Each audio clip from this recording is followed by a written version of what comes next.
नमस्कार, cooking special 112 मध्ये तुमचे अतिशय मनापासून स्वागत आहे गाईस। तर आज आपण एकदम मऊ लुसलुशीत असा ज्वारीचा फुलका बनवणार आहोत। बनवायला अतिशय साधी आणि सोपी रेसिपी आहे। चला तर रेसिपीला सुरुवात करूया।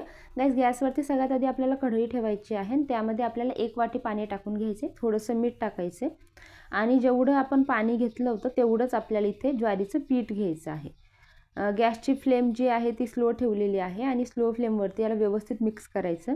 लक्षात ठेवा, ज्यावेळेस पाणी उकळेल त्यावेळेसच तुम्हाला यामध्ये ज्वारीचं पीठ ॲड करायचं आहे आणि गॅसची फ्लेम बंद करायची आणि यावरती झाकण ठेवून याला साधारण 5 ते 10 मिनिट आपण असंच ठेवून देणार आहोत। 10 मिनिटानंतर आपल्याला याला एका ताटामध्ये काढून घ्यायचं आहे किंवा परातीमध्ये काढून घ्यायचे। पीठ गरम आहे त्यामुळे इथे मी काय केले की वाटी जी आहे ती ओली करून घेतली आणि मग त्याने याला मळून घेतले। थोडंसं पीठ हलकं थंड झाले की हाताने व्यवस्थित असं मळून घ्यायचे आणि पिठाचे आपल्याला छोटे छोटे गोळे या पद्धतीने बनवून घ्यायचे आहेत। आता जो आपण पिठाचा गोळा घेतला होता त्याला असं व्यवस्थित मॅश करून मळून घ्यायचं व्यवस्थित। म्हणजे काय होतं की यावरती क्रॅक्स राहणार नाही आणि फुलका आपला परफेक्ट असा बनेल।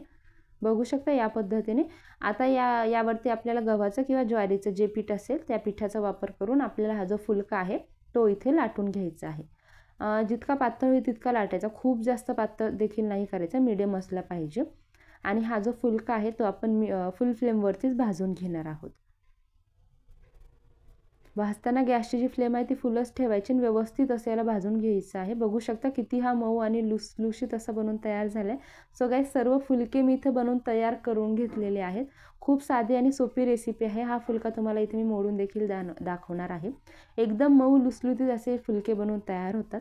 सो गाईज, या पद्धतीने ही रेसिपी तुम्ही एकदा नक्की घरी ट्राय करा। रेसिपी आवडली असेल तर व्हिडिओला लाईक करा, शेअर करा आणि अजून तुम्ही चॅनलला सबस्क्राईब केलं नसेल तर सबस्क्राईब करून बेल आयकॉन प्रेस करायला विसरू नका। चला तर भेटत अशाच नवीन आणि हटके रेसिपी शोध माझ्या पुढच्या व्हिडिओमध्ये। थँक्यू।